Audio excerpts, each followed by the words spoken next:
საუნდის დროა. წარმოიდგინე მუსიკა, რომელიც არ გთხოვს მოსმენას, არ ცდილობს ყურადღების მიქცევას, არამედ ჰაერი ვითავსებს ოთახს და ერწყმის გარემოს. დღეს განვიხილავთ ალბომს, რომელმაც არამხოლოდ ჟანრს დაუდო საფუძველი, არამედ საერთოდ შეცვალა ჩვენი წარმოდგენა იმაზე, თუ როგორ შეიძლება მუსიკა, როგორც დროით ხელოვნება, იქცეს სივრცით ნამუშევრად. Pirsa-Krauzea Brian Eno's 1978 წლის შედევრი Ambient One, Music for Airports. სანამ ტრეკებზე გადავალთ, განვიხილოთ კონცეფცია. ამ ალბომამდე მუსიკა ყოველთვის იყო წინა პლანის, შესრულებაზე ორიენტირებული შემოქმედება. ინოს იდეა გულისხმობს მის ყოფნად, ანუ presence-ად გადაქცევას და პერფორმანსის ასპექტის გაქრობას. ინომ ოფიციალურად დაამკვიდრა ტერმინი ambient და მისი კონცეფცია გამომიჯნა იმ პერიოდის მუზაკისგან, ეგრეთ წოდებული ლიფტის მუსიკისგან, რომელიც ძირითადად პოპ სიმღერების გაუბრალებული ინსტრუმენტალები იყო. თავისივე სიტყვებით, მისი მიზანი იყო შეექმნა ისეთი ჟღერადობა, რომელიც უნდა იყოს იმდენადვე იგნორირებადი, რამდენადაც საინტერესო. ანუ შეექმნა ჟღერადობა, რომელიც გახდებოდა გარემოს ნაწილი, როგორც შპალერი, ან ოთახში სინათლე. კელნის აეროპორტში საშინელი აკუსტიკის და ნერვული ატმოსფეროს გამოცდილების ფონზე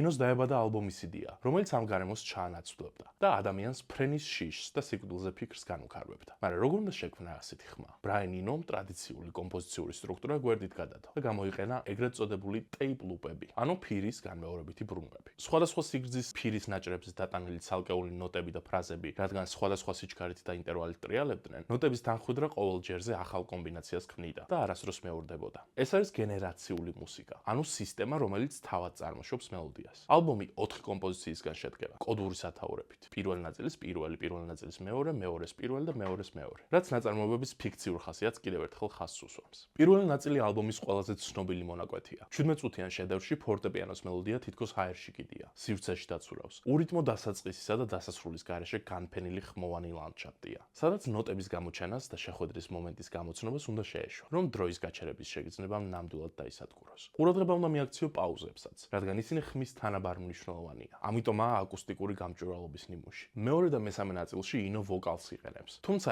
ექო-რივერბით ისე აქვს დამუშავებული, სინთეზატორის ჰარმონიებს მოგაგონებს. სიტყვების გარეშე აბსტრაქტული ხმებით რაღაც ეთერულ თითქმის რელიგიურ სიმშვიდეს ქმნის. აეროპორტის მშფოთვარე და ამავდროულად სტერილურ გარემოს ეს ტრეკები გაცილებით მეტ სითბოს შემატებდა. მეოთხე ნაწილი ალბომის ყველაზე ხელოვნური მონაკვეთია. ამ ტრეკში გამოყენებული სინთეზატორი უფრო ღრმა, დაბალ სიხშირეებს ქმნის. ინდუსტრიული სივრცის მუსიკალურ ინტერპრეტაციას აყალიბებს. თუმცა მისი ტექნოლოგიური სიმძიმე მაინც არ ცვლის გამჭვირვალობის ხარისხს, რომელთაც ეს ალბომი ოთახს ჰაერი ვითავსებს. ბრაიან ინომ მუსიკალური მინიმალიზმი ინტელექტუალურ გამოცდილებად გარდაქმნა. მასთან ხმა გარემოს კონტროლის იარაღია. ეს ალბომი არის ერთგვარი რეაქცია ურბანულ ხმაურზე. ინომ აქ მუსიკა სმენით არქიტექტურად აქცია. Music for Airports რომ არა, ალბათ არ გვექნებოდა არც თანამედროვე ელექტრონული მუსიკის ნახევარი. IDM და დაუნტემპო, არტისტები როგორიცაა Apex Twin, განსაკუთრებით მისი Selected Ambient Works. არ გვექნებოდა კინოფილმებში საუნდსკეიპები, მინიმალისტური საუნდტრეკები, რომელიც ატმოსფეროს ქმნიან. არ გვექნებოდა ასევე თანამედროვე მინიმალიზმი კლასიკაში, მაქს რიხტერით დაწყებული და ისლანდიური სცენით დამთავრებული. არც ის lo-fi beats to study to პლეილისტები, რომლებსაც დღეს ყველა ვიყენებთ. მან ასევე გზა გაუკვალა მუსიკის გამოყენებას თერაპიული თუ ატმოსფერული მიზნებისთვის.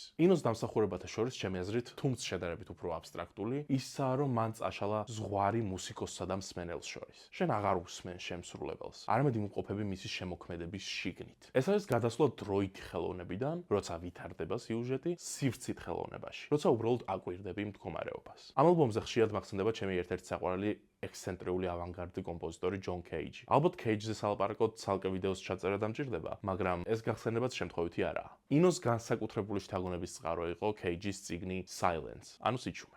რითაც კეიჯმა დაარწმუნა, რომ კომპოზიტორობა ნოტების წერა არაა და პროცესის მართვას უფრო ნიშნავს. თუ კეიჯისთვის მუსიკა იყო ყველაფერი, რაც გარშემო ისმის, ინომ ეს ერთი საფეხურით მაღლა ასწია და მას ესთეტიკური ფორმაც მისცა. მათ ფილოსოფიას შორის მნიშვნელოვანი განსხვავება არის ის, რომ კეიჯისთვის შემთხვევითობა და ხმაში ადამიანის ჩაურევლობა იყო წმინდა, ხოლო ინოს შემთხვევითობა უფრო კონტროლირებულია. იქ ქაოსია, აქ კი შემოსაზღვრული სათამაშო მოედანი და ნებასმიშვებული მოთამაშეები. კეიჯი გთხოვს, რომ ყურადღებით მოусმინო. Ambient One გაძლევს უფლებას არ მოусმინო. Music for Airports არის კეიჯის რადიკალური იდეების უფრო ჰუმანიზაცია. მტკიცებულება, რომ ინტელექტუალური ექსპერიმენტი შეიძლება იყოს ემოციურიც და ლამაზიც. Music for Airports არ არის ფონური მუსიკა. იმ გაგებით, რომ ეს უშინაარსოა. პირიქით, ის მოითხოვს ახლებულ კონცენტრაციას. ის გვასწავლის, როგორ მოусმინოთ სიჩუმეს და როგორ დავინახოთ სილამაზეს სტატიკურობაში. ამ ალბომს დინამიკებში ბოლო ხმაზე ვერ ჩართავ. უფრო გზამკვლევია საკუთარ თავთან დასარჩენად, თუნდაც ყურსასმენების ამარა. შეიძლება ზოგისთვის მოსაწყენი იყოს, მაგრამ ჩემი აზრით, სწორედ მაგაშია მისი გენიალურობა. ჩემთვის ეს ალბომი უპირობო 10-დან 10-ია. არა როგორც თავშესაქცევი პროდუქტი, არამედ როგორც ფილოსოფიური ნაშრომი ხმის შესახებ. დამიწერე კომენტარებში შენ რას ფიქრობ ambient-ზე. გეხმარება ასეთი მუსიკა კონცენტრაციაში თუ მონოტონურობით თავს გაბეზრებს. თუ გსურს არ გამოგრჩეს ახალი მუსიკის აღმოჩენის შესაძლებლობა, გამოიწერე საუნდრო ყველა პლატფორმაზე. თუ მოგეწონა ვიდეო, დაალაიქე და გაუზიარე მეგობრებს. შენი აზრი კი დამიტოვე კომენტარებში. თუ გსურს განსაკუთრებული წვლილი შეიტანო საუნდროს განვითარებაში, ხარი დამიჭირე ქისაზეც. ყველა საჭირო ლინკი ვიდეოს ან ჩემი პროფილის აღწერაშია. ეს იყო საუნდისტრო. მომავალ შეხვედრამდე.